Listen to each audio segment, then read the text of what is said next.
born to be making history, something greater, something higher.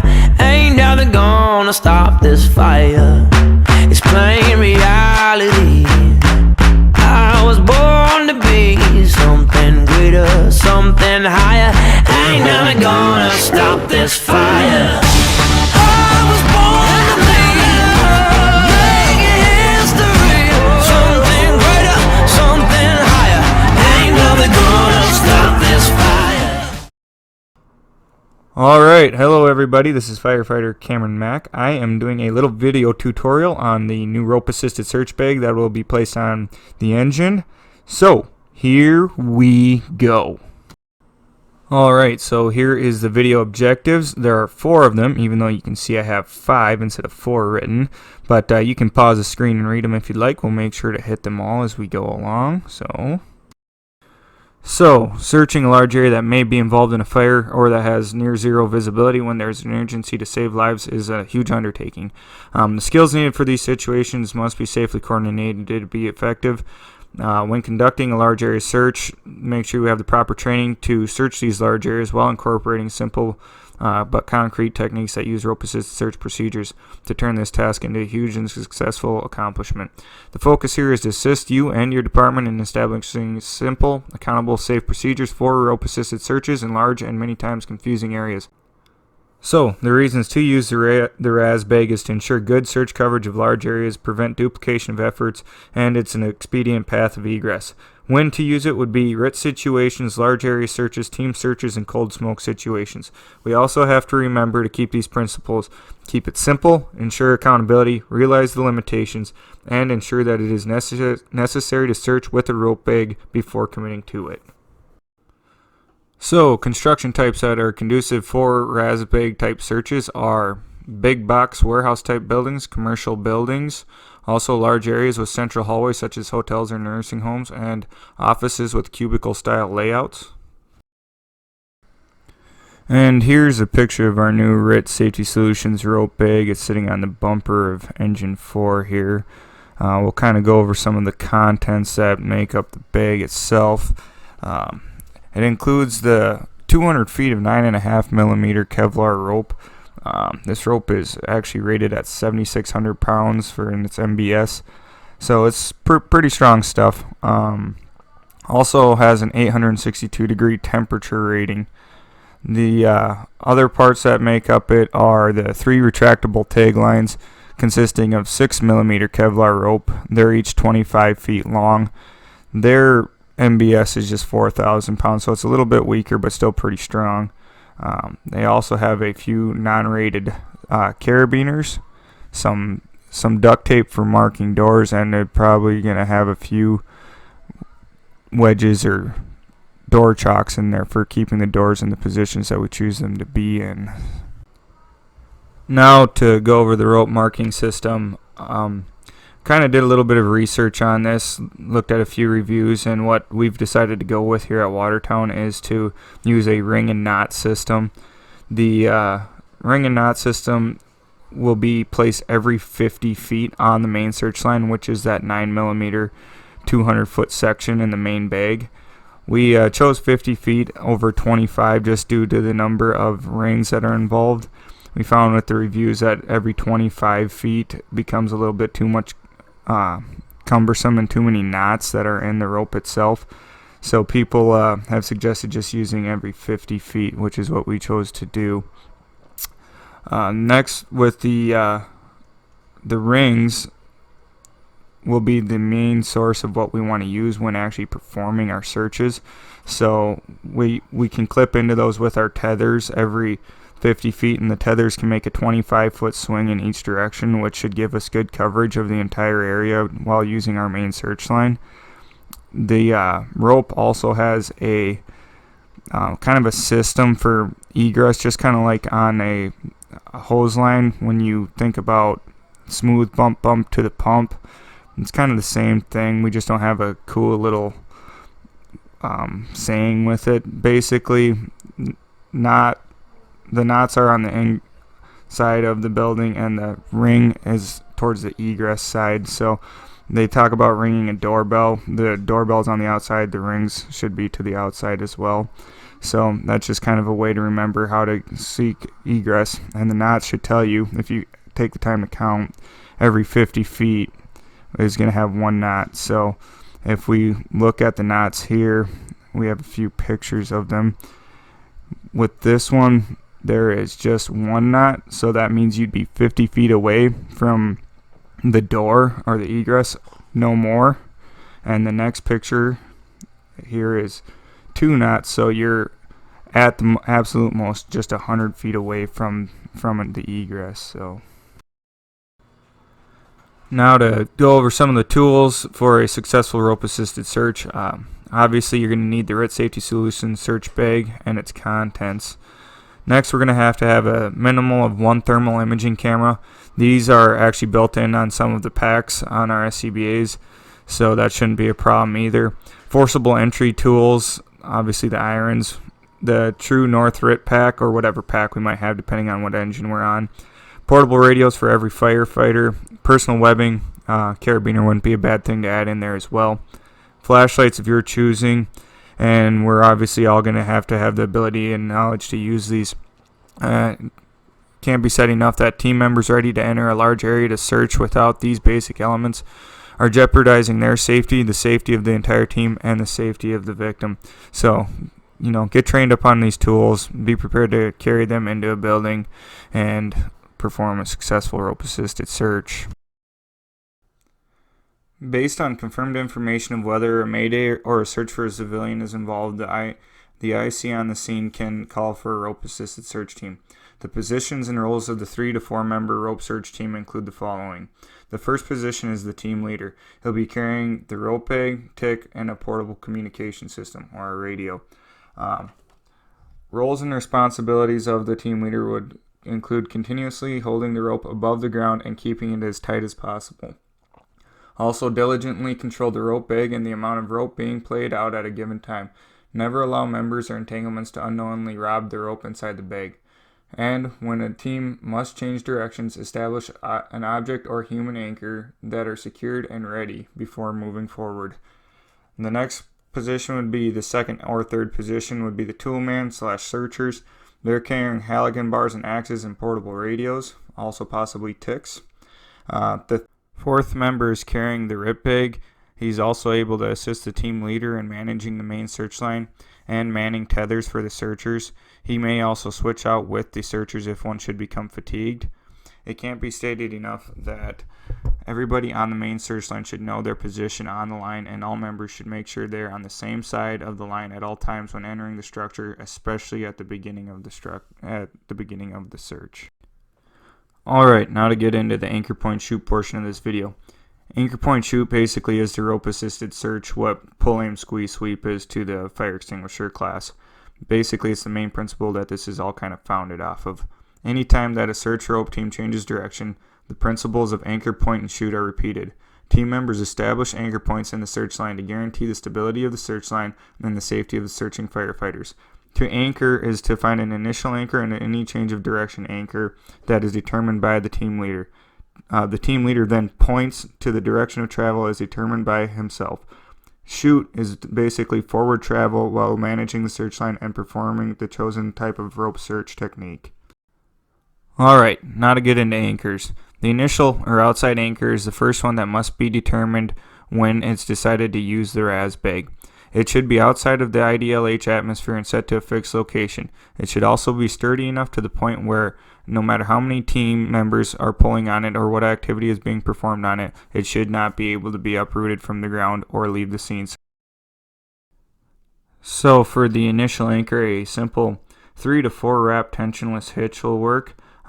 Make sure that we're wrapping that right at about knee to hip height. That'll be done by one of the search team members while the team leader plays out rope to him for this to be done successfully. Here you can see just simply clip that carabiner back on itself. No knot needs to be tied. Pull it tight and then they're able to enter. Here's another example coming up. Just wrapping it over 3 to 4 times over another pylon outside the building. One thing we want to be careful of here, make sure when we're doing this, Upon entering the building, make sure all search team members are on the same side of the rope to avoid any entanglements. Now we're going to go over the change of direction anchors. These anchors are always performed when you're on the inside of the building actually performing the search.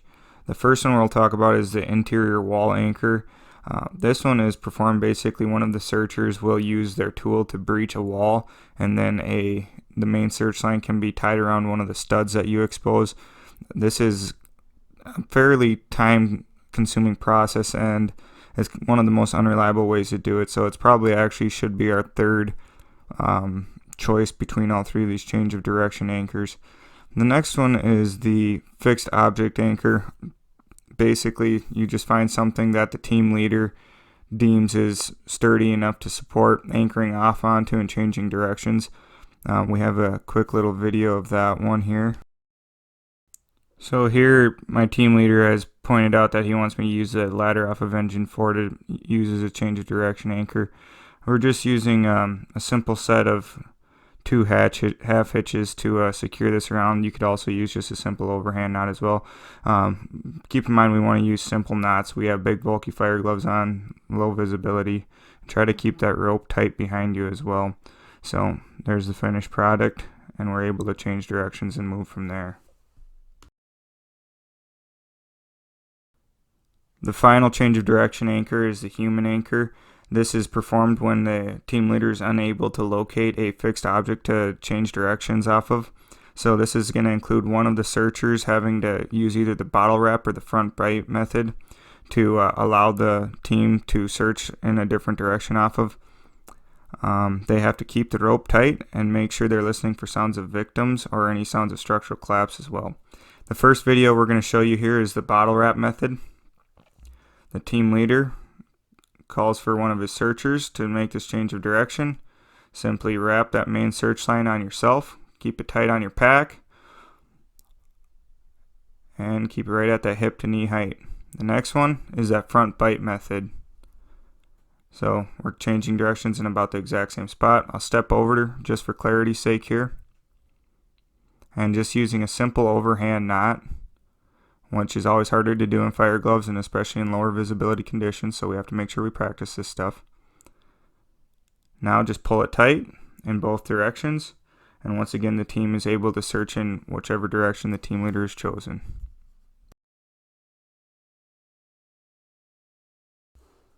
Alright, now to get into the knot and tether system. Just to reiterate with the knots, 1 knot equals 50 feet of distance from the egress. So if you feel 3 knots as you're exiting the structure, that means you're at the absolute most 150 feet away from the exit. The ring is always, once again, on the egress side. Another thing that those rings are good for is using those tethers, those 3 25-foot long retractable ones that each searcher should be wearing on themselves. Those are able to either slide over those rings or clip into them. This is probably the main way we want to be searching off the main line. Each one of these rings being 50 feet apart, that should give you a good way to ensure that you're covering all 50 feet in between, because our tether is able to reach 25 feet. So always try to clip into those and search off those rings whenever you can or whenever you have to. Also, always make sure you're staying on one side of the main search line. We don't want to be jumping over that. The only thing that does is cause entanglement hazards. We can search the other side as we're exiting the structure. Just think of it kind of like a right or a left hand search. We search on the right hand side of the rope, and then we'll search on the left hand when we go back out of the building. The other 5 methods are the overhand knot on a bite, member attended, free gate, double extended, and team leader fanning method. We'll start off by just showing you the ring method here first. Alright, so we're clipped into the main search line. This is obviously done just walking or without smoke, so it's all for clarity's sake. Showing you here that the carabiners on the tethers can slide over that ring easily if they have to, but we want to make sure we're clipping into that whenever we get a chance to, just to ensure that we're searching every foot that we can, and it also ensures that we're not duplicating efforts once again. So kind of fanning out each direction off of that ring. Now we're coming back. As you can see, those retract fairly nicely. The next tether option here is the free gate. You're basically just clipped into the main search line. There's no knot or ring being used. And just to turn that into a member attended, the RIT bag carrier, he might be able to just reach back and grab that to ensure you're not sliding around on the main search line. So that's all that is. Next we have that overhand knot method. This one's used when you're not at a ring, but you kind of want to search off the main line with your tether. So just have the team leader give you enough slack to take a big bite of rope and make a simple overhand knot once again. This is once again kind of difficult to do in fire gloves, so make sure you're practicing. It's also a little bit harder to clip into these, as you can see here, than it is that ring. Just the rope's a little bit limp, but once you got it, you know your rope's not, or your tether's not going to move off of there, and you're able to fan out and search another 25 feet of distance in either direction. Once again, just make sure you don't jump on the other side of that rope yet. Alright, now this is going to be the team leader fanning method. We're going to kind of simulate like Adam has come to the end of his 200 feet of main search line, and now me and Andrew, being the searchers, can actually extend out an extra 25 feet in front of Adam. This can also be done beforehand if you so choose to. We're able to fan out an extra 25 feet, or Andrew, as you can see, can go back, clip off of the main search line, and clip onto my tether. And we're able to extend those tethers, double the length out an extra 50 feet. So we can get an extra 50 feet at the end of our 200 feet of search line here pretty easily. And with this fanning method, you don't really have to worry about jumping over the main search line. So going back over, he's hooked into me, and it looks good. Alright, we're going to show you a little method here also for securing a door. So we're making a quick change of direction off of here. Adam, the team leader, is going to give the searcher a pretty good sizable chunk of rope here. He's going to take it, make a large bite out of it, pass it through the door right on the latch side there, or I should say the hinge side, sorry. And Adam steps over, and he's able to actually secure that around the knob itself. Also, we got a ring stuck there, so that's one of the reasons we kind of try to keep the rings to a minimal amount of because they do get hung up on some things. So he's able to secure it off the handle here, and then I'll clip off of that search line and bring it over onto the other side of the door. And this will actually secure this door for us pretty well.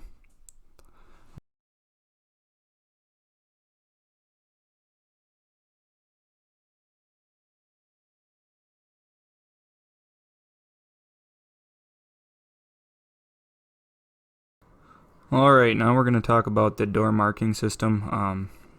This is just something used to signify that a room has been thoroughly searched and does not need to be redone. It's kind of avoiding that duplication of efforts again. Kind of looked at a lot of various different things, from door hangers to special stickers, paint cans or markers, and kind of what I found is that duct tape is probably still the easiest choice. It's all you need to do is pull off one strip and mark it across the door to signify that you've done it. It can be done by the team leader or another searcher while the other searcher is simultaneously actually searching the room for victims. Other than that, it can be up to the team leader's choice if he doesn't feel the need for it, or if he thinks it's going to take too long of a time away from the search, then they can bypass it. But overall, you should be able to get it done while the room is currently being searched. So duct tape is what we've come up with for now, so if that changes, maybe it will someday. Alright, another thing we have to talk about is the principles of air management. This is basically following the rule of 1/3. Allow 1/3 of your air consumption to be used for the search, 1/3 to be used for exiting the structure, and 1/3 for a safety factor. This should allow 10 to 14 minutes total of searches, and that includes on the way out. You can hop on the other side of that main search line and search on the other side to, since you've kind of avoided doing that, to avoid entanglement. So that'd be a proper time to hop over and start searching that side. So. Alright guys, last PowerPoint slide, I promise. We just have to talk about what to do when we're egressing the building. That includes whether we did or did not find a victim. So first of all, always keep the rope tight if we can. If we do find a victim, we need to call for a rescue team. The rescue team is going to have a larger amount of air that they can actually use to pull the victim from the structure. They should be able to quickly and efficiently get to the victim that you found using the rope system. Once they do get there, the search team is then, depending on their air supply, able to leave the structure. They will leave the rope bag behind. This is something that will probably get hard to get used to, but we do end up leaving the rope bag to just stay in the structure, and depending on how the fire ends up going, it can be picked up after overhaul or whenever is feasible. So the statuses that are to be used upon leaving the structure, you have to call and give sort of a CAN report, conditions, actions, and needs, and then report what you've done with the rope bag. If it's totally unsecured, you just dropped it and are leaving. If it's partially secured to an object, or if it's fully secured to a fixed object, that's preferable. Also, there's applied and secured. Applied means that the main search line has been actually secured to the victim, and the rescue team should be able to walk right to them. So those are the reports that need to be given upon leaving the structure. Alright, the rest of the video is just going to be a quick overview of an actual rope-assisted search procedure being done. Here we have Kyle doing the three wrap tensionless hitch to the initial anchor, and Gary is pulling the rope.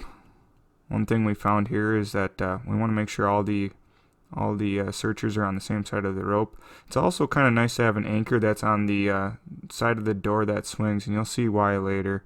So the opposite side would have worked a lot better in this situation. It's kind of a learning procedure. Okay, now they actually just made a quick change of direction anchor off of a fixed object. The camera didn't quite catch it. And this is the first ring they've come to. So Adam and Kyle, the searchers, are doing a quick fanning motion. They aren't crawling. They're just doing everything kind of at a slow walk-through pace, just so we can see it for clarity's sake once again.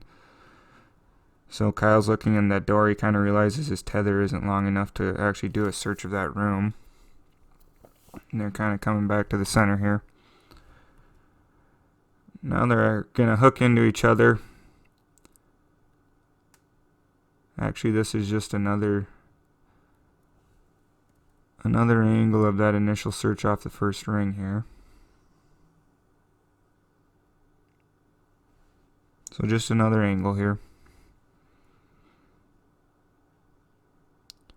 And I've got to imagine these retractable tethers are pretty nice compared to like a loop of webbing that you have to take more control of. So now they're doing the double extended tether method here to get this room searched. One thing from watching this video, it seems like the rescuer in front should be the one to extend.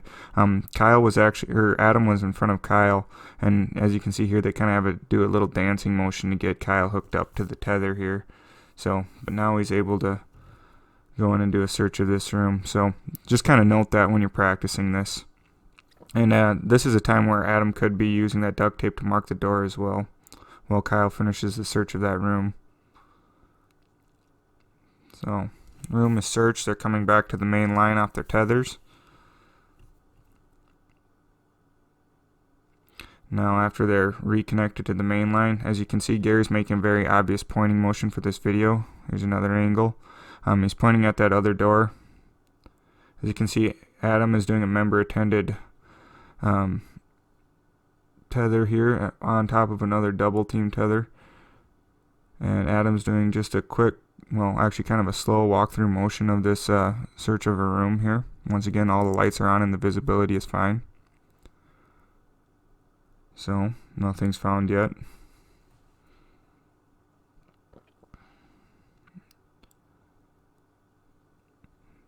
Coming back to that main line. Gary's pointing. Let's move on. There's some random firefighters in the background. I don't know what they're doing. Gary, the team leader, is pointing out to Kyle that he wants to make another fixed object change of direction anchor here off the second pylon. So this is our second change of direction now. Kyle's going to do another quick wraparound with an overhand knot. We're going to speed through this for time's sake. This is kind of cumbersome with fire gloves on, so it is something that needs to be practiced again. Gary's making the obvious pointing motion forward. And there's Kyle's change of direction knot. So right away we're going to have to come up to a third change of direction here. Once again, Kyle's going to tie this. This is right off the railing. Seems sturdy enough.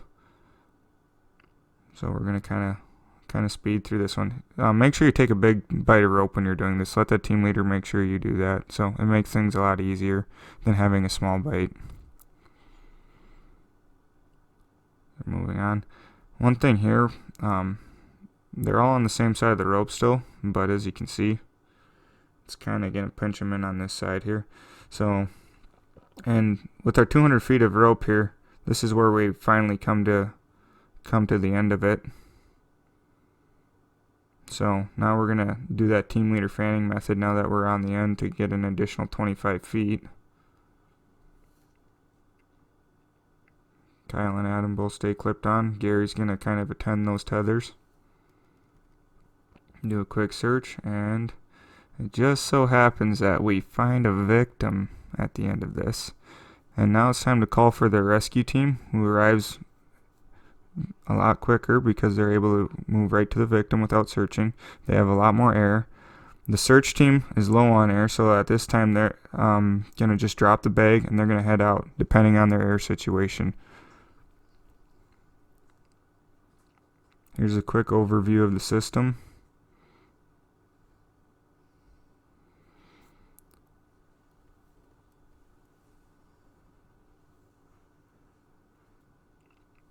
One thing I want to point out here with this door is, like I said, that anchor's on the one side, so this is a good learning point.